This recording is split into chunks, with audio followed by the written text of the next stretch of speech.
Hello and welcome to the program which looks at the Holy Land. I am Paul Calvert. Psalm 122 verse 6 from the New King James Bible says this: Pray for the peace of Jerusalem. May they prosper who love you. I'm with Dr Tricia Miller from CAMRA, Committee of Accuracy in Middle East Reporting. Now you're here in Jerusalem. Why are you here at this time? Well, it's good to be with you. Thank you for having me. I'm here. I've actually been here almost 4 weeks. I had this trip planned before the what's being called a peace deal was arranged between Israel and with the other nations involved, but I actually arrived in Tel Aviv on October 12th, and so I was staying in Tel Aviv with the idea of maybe having a couple days just of slow time because I came from a week in London, but I happened to be there right in time for being able to be in Hostage Square on the 13th when all 20 living hostages were released, and that was really a very moving and informative experience. Yeah, that must have been quite something just to see the celebrations and the people just waiting for news. Did you also see Air Force One? Yes, I did. I happened to have a hotel room that looked out on the beach in Tel Aviv, and it happened to be over where they put the big sign on the beach saying, thank you to Trump and celebrating. And then Air Force One flew low and slow over the beach where that sign was. So I saw the plane go by. Then I went to Hostage Square and just was able to feel the emotions and what people were feeling and thinking. Now, you obviously didn't know all this was going to happen, so do you feel it was the providence of God, the hand of God, right at this very time? Yes, it was, because the trip had been planned for quite a while. And as I said, I was in London for almost a week before I came, and that was my scheduled arrival date was October 12th, that Sunday. What have you been doing here since you've been here for this time? I have had a lot of meetings, a lot of talking with Israelis, really wanting to understand what they're feeling now, what they're thinking, just getting a pulse of the people. It's been a very unique time for me to have a lot of one-on-one time. And you're also here at the Christian Media Summit. How has the summit been? The summit's been wonderful, yeah, and then this is the end of my trip, is this week, and I'm speaking tonight at the dinner, but it's been a phenomenal experience to see Christians in media from many countries around the world come together in support of Israel. What are you speaking on tonight? I'm speaking on Christian Zionism as an antidote to Jew hatred and opposition to Israel. Is this a very important message, particularly at the moment when you hear things from like Tucker Carlson, what he's saying? Yes, and I am bringing Tucker Carlson into what I'm saying because what he's done is just outrageous. He's been outrageous for a while, but in the last week, he gave a platform to Nick Fuentes, just a horrible, horrible anti-Semite, admirer of Stalin and Hitler. And Tucker is just giving people like this a platform and being very anti-Semitic, very anti-Israel. Do you think he's doing it for clicks, or is he doing it because he actually believes this himself? That's hard to say. I mean, I'm sure he wants the clicks, but it's hard to say. I'm not inside his mind, and he is very different than he used to be years ago. Has it been important to gather all the Christian media here to Jerusalem to hear about the land and travel around the land as well? Yes, so during the day they have had the plans for us to go to all parts of the country. And that's been very, very informative for everyone here. A lot of people haven't been here before. It's been very informative.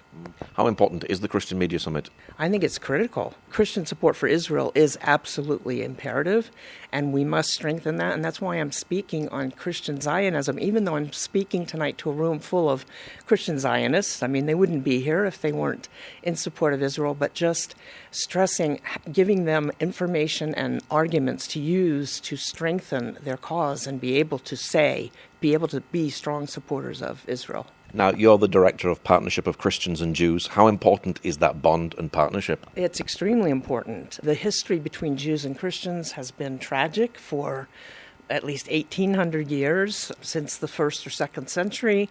In the last 40, 50 years, there's been reconciliation going on and building bonds. It's extremely important for Christians to understand the roots of their faith, and Jews need the support of Christians because we are much larger in number, and Christians must understand the biblical and historical reasons to stand with the Jewish people. Now, you're exposing the media.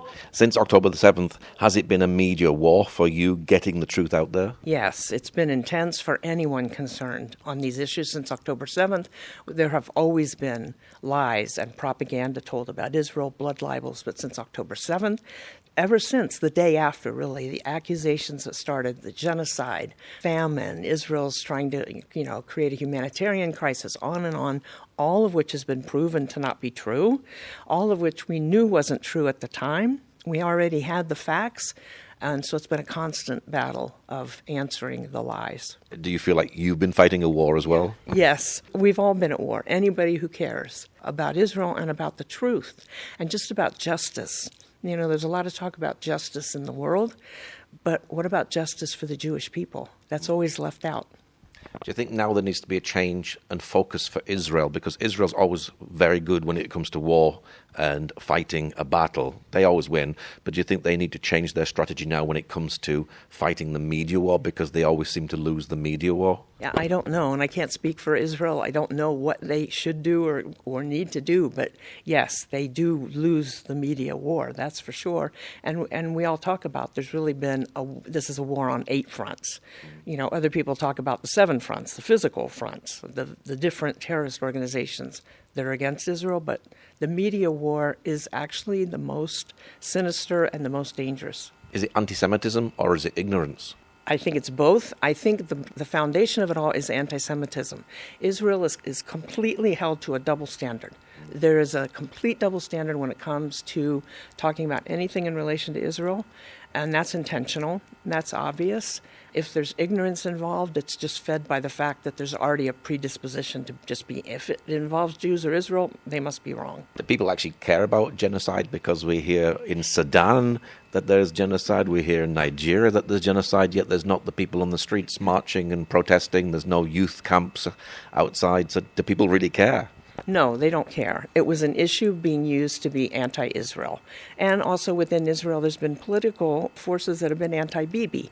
Anything that can be used to be anti-Israel, or even within Israel, anti-Bibi. The final proof that these people who have been protesting do not care about genocide and do not care about the Palestinian people, who they claim to be advocating for, is how silent they've been since Israel withdrew from part of the Gaza Strip. Hamas has taken control of those areas again where the IDF has left, and they have been shooting their own civilians, and nobody's saying anything. How is the church when it comes to Israel? Are they swallowing the Palestinian narrative? Yes, unfortunately, there is one of my main concerns in the work that I do is the fact that the church is losing the clear understanding that they've had before. They have been influenced by the media, especially social media is so virulent right now, and it's so easy to tell a lie. And then it takes time for those of us who want to expose the truth to gather the facts and counter the lie. But anybody can tell a lie. And on social media, anybody can be an expert. And yes, people are being influenced by lies. Does that mean that Camera needs to change to reach out to some of these groups that are believing the lies? Yeah, Camera is really going through a whole reformation of our approach to social media, and much, much more attention is being put on social media. Do some of these people, do they actually want to hear the truth? Or do they just want to follow that lie and don't really care? I think the majority of people are reasonable, and you can talk to them, and in many cases they're uninformed. There are a small percentage of people who you cannot, it doesn't matter, don't bother them with the facts. They don't want to hear the facts. But the vast majority of people, even if they have this predisposition to be anti-Semitic, just because it's been so prevalent for thousands of years, it's just there, anti-Semitism is there, but they will listen to facts if you can give them the facts. Are the people different here since the war than the last time that you were here? Yes. One of the things I did this time here was spend about 6 days in Tiberias. It was primarily vacation time for me. I did work some, but I wanted to take some time off and just be in the Galilee, go to all of the Christian sites in the Galilee. It was a refreshing time for me, but I've never actually stayed in Tiberias. And so that was a different experience, and it was a wonderful window into another part of Israeli society. And what I found was the people are very insular. When you're in Tel Aviv and Jerusalem, they're much more used to tourists or foreigners or people. But in Tiberias, they're not really. There's a different sense here. There's more of a sense of they've drawn the wagons, they've circled the wagons because of the last 2 years of how much hatred has been expressed around the world, that I do feel like they do feel that everyone hates them. How is the situation in America, and particularly you're from Florida? We've just seen as well today that Mandami has won the mayoral election. Are Jews very fearful in America today? Yes, well, Jews have been fearful for the last 2 years. Anti-Semitism everywhere in America has been worse. Most Jews are not wearing any symbol of their Judaism when they go out in public, especially on campuses. They're at risk. But that's definitely increased in the last 2 years. And now with Mandami winning in New York, Jews of New York are very concerned. Donald Trump is a very interesting character. Some people love him, some people hate him. How has he been as far as Israel's concerned? I think he's been the most pro-Israel president that we've had. I think he's done a lot of good things. He's not perfect, and I'm not in agreement with everything, and I'm especially concerned right now about this, the so-called peace plan that he says he's brought peace, but there isn't peace. And as I've talked to every single Israeli, I've been here 4 weeks now, it's unanimous. I mean, nobody thinks that this is really peace. And in the Muslim mind, it's just a pause. It's a chance for Hamas to regroup, to rearm, and attempt to do what they did on October 7th, to do it again and again. You don't think they're going to disarm at all? No. They have stated it themselves. They have no intention of disarming. What is your prayer for the Holy Land at this time? Well, we're commanded in Psalms to pray for the peace of Jerusalem. All Christians should be praying for the peace of Jerusalem, praying for the peace of Israel, but to pray for protection for the Jewish people worldwide, and to pray for wisdom for all the leaders involved. My concern about some of the Western leaders involved in this is they don't really understand the Middle Eastern mind. They don't understand the Muslim mind. They don't understand what Muslims mean when they say that they're agreeing to something. They're just looking for a chance to regroup, rearm. And so pray for wisdom for all the leaders involved. What's your website for people who'd like to know more about the work that you do? It's www.camera.org. We also have a website for the Partnership of Christians and Jews, and that's cameraspartnership.org.